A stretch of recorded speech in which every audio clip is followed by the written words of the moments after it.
তো hey guys, আসসালামু আলাইকুম। তারপর বলো কেমন আছো তোমরা। 12 বছর পর দেশে আসলাম, পার্ট 5 নিয়ে আসছি। তো শুরু করা যাক। কথাটি শুনে রাফি বেশ আশ্চর্য হয়, কারণ কে ওই বাচ্চা আর পুতুলকে বা কেন আম্মু বলে ডাকছে। পুতুল বলল, না বাবা, এটা তোমার বাবা না, তোমার বাবা ওই দূর আকাশে থাকে। তুমি না বলছিলা আব্বু আসবে আমার। রাফি বলল, পুতুল কে ওই বাচ্চা আর কি সম্পর্ক তোমার সাথে ওর? তখন পুতুল বলল, আমার ছেলে। রাফি বলল, তার মানে তুমি বিয়েও করেছো? তা তোমার স্বামী কোথায়, ডাকো তো একটু দেখি। পুতুল বলল, ওইসব কথা বাদ দেন, আপনি এখন আসুন। রাফি বলল, না তুমি বলো সব কিছু। আর তুমি নাকি এখনোই বিয়ে করবা না বলছিলা। এই কথাটি শুনে পুতুল বেশ রেগে যায়। পুতুল বলল, আমি কি তৃতীয় লিঙ্গের লোক যে বিয়ে করতে পারবো না? তখন রাফি বলল, সেটা বলি নাই। পুতুল বলল, আপনি কি বোঝাতে চান সেটা ভালো করে বুঝতেছি আমি। রাফি বলল, তুমি আর সে আগের পুতুল নেই। তখন পুতুল বলল, সেটা আমাকে নিয়ে ভাবতে হবে না, আপনি প্লিজ এখান থেকে চলে যান। রাফি বলল, চলে যাব, তো আগে একটু কথা বলি। পুতুল বলল, বলেন। তখন রাফি বলল, আমি তোমাকে এখনো অনেক ভালোবাসি, বিশ্বাস করো। তোমাকে যখন ছেড়ে গেছি তখন আমার পরিস্থিতি খুবই খারাপ ছিল। পুতুল বলল, পরিস্থিতি খারাপ ছিল না, আপনার টাকার দরকার ছিল। রাফি বলল, সেটাও ঠিক, কিন্তু আমি তো তোমাকে বলেছিলাম চলো পালিয়ে বিয়ে করি। পুতুল বলল, আমরা গরিব হতে পারি কিন্তু মান সম্মান আছে। আমি চাইনি আমার মা বাবার মান সম্মান সব ধুলোয় মিশে যাক। তখন রাফি বলল, তোমার মা বাবাকে দেখতেছি না যে। পুতুল বলল, ওরা নেই, মারা গিয়েছে। রাফি বলল, ও কিন্তু তোমার ভাই ছিল যে একজন, উনি কোথায়? পুতুল বলল, ও নাই, মারা গিয়েছে। রাফি বলল, ফাইজলামি করো কেন, সত্যি বলো না কি হয়েছে। তখন পুতুল বলল, ওইসব শুনে আপনি কি করবেন?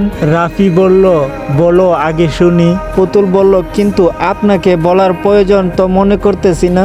রাফি বলল, প্লিজ পুতুল, প্লিজ তোমাকে রিকোয়েস্ট করতেছি, বলো সবকিছু খুলে। তখন পুতুল বলল, বললে আপনি চলে যাবেন এখান থেকে। কথা দিন আগে। রাফি কোনো উপায় না পেয়ে শেষ পর্যন্ত কথা দেয় পুতুলকে। রাফি বলল, কথা দিলাম যাব। পুতুল বলল, তবে শুনুন, আপনি যখন বিদেশ চলে যান তারপরে মা বাবা ভাইয়া আমাকে বিয়ে দেওয়ার অনেক চেষ্টা করে, কিন্তু আমি বিয়ে করি নাই। কেন জানি আপনাকে বলতে পারি নাই, যার কারণে বিয়ের ঘর আসলে সোজা আমি না করতাম। তো বয়স হয়েছে কিন্তু বিয়ে করতেছি না। গ্রামবাসী এটা জানার পরেও অনেক অনেক নেগেটিভ কথা বলতো।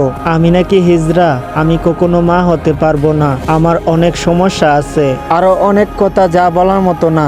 এরপরে কোনো উপায় না পেয়ে আমার ভাইয়া বিয়ে করলো। বিয়ের পরে ভালোই আমাদের দিন যাচ্ছিল হাসি খুশিতে। হঠাৎ একদিন আমার ভাই, ভাবি, মা, বাবা সবাই একসঙ্গে হয়ে জিজ্ঞেস করে, আমি কেন বিয়ে করতেছি না, আমার কি সমস্যা? যদি সমস্যা থাকে বল, আমরা সমাধান করব।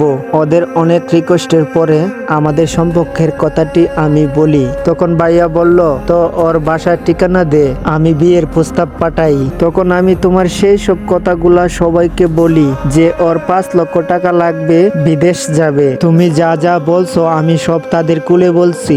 এটা শোনার পরে আমার ভাইয়া, আমার বাবা আমাকে বলে, কেন এই কথাটি তখন তাদের বলি নাই? যতই কষ্ট হোক আমরা টাকা ম্যানেজ করে দিতাম। তখন আমি বলি, যদি সে আমার কপালে থাকতো। এমন কি হয়তো কপালে নেই, তাই হয়নি। তখন ভাইয়া আবার বলে, শুন পুতুল, অতীত ভুলে যা, আমি ভালো একটি ছেলে দেখে তোর বিয়ের ব্যবস্থা করতেছি, কিন্তু আমি ওদের না করে দেই। তবুও ওরা অনেক চেষ্টা করেছে, আমি রাজি হয়নি কখনো। এরপরে দেখতে দেখতে আমার ভাবি গর্ভবতী হয়। তখন আরো যেন পরিবারে হাসি খুশি চলে এলো। এইভাবে দেখতে দেখতে ভাবির ডেলিভারির সময় হয়ে আসে। তাই বাবা, মা, ভাইয়া, ভাবি সবাই শহরে একটি হাসপাতালে যাওয়ার জন্য রওনা হয়, কারণ আমাদের গ্রামে তেমন কোনো ভালো ডাক্তার নেই। এই জন্য ওদের যাওয়ার 1 ঘন্টা পরে আমার ফোনে অচেনা একটি ফোন থেকে কল আসে। প্রথমে রিসিভ করি নাই, কিন্তু একের পর এক ফোন দিয়ে যাচ্ছে, তাই ফোনটি রিসিভ করি। হ্যালো, আসসালামু আলাইকুম, কে বলছেন? ওই পাশ থেকে আওয়াজ আসলো, আপনি কি পুতুল? আমি বললাম, আমি পুতুল, কোনো সমস্যা? তখন লোকটি বলে, আপনার কি কেউ প্রাইভেট একটি অ্যাম্বুলেন্সে হাসপাতালে যাচ্ছিল? আমার বাবা মা ভাই ভাবি। কেন, কোনো সমস্যা হয়েছে? তখন লোকটি বলে উঠে, আপনার পরিবারের সবাই রাস্তার দুর্ঘটনায় মারা গিয়েছে। তখন আমি নিজের কানকে বিশ্বাস করতে পারছিলাম না, তাই উল্টা জিজ্ঞেস করি, আপনি আমার নাম্বার কোথায় পাইছেন? তখন লোকটি বলে, তো গাইজ, গল্পটি এই পর্যন্ত ছিল। আর পরবর্তী পার্টের জন্য সবাই চ্যানেলটি সাবস্ক্রাইব করে রাখবেন। সবাই ভালো থাকবেন, সুস্থ থাকবেন। আল্লাহ হাফেজ।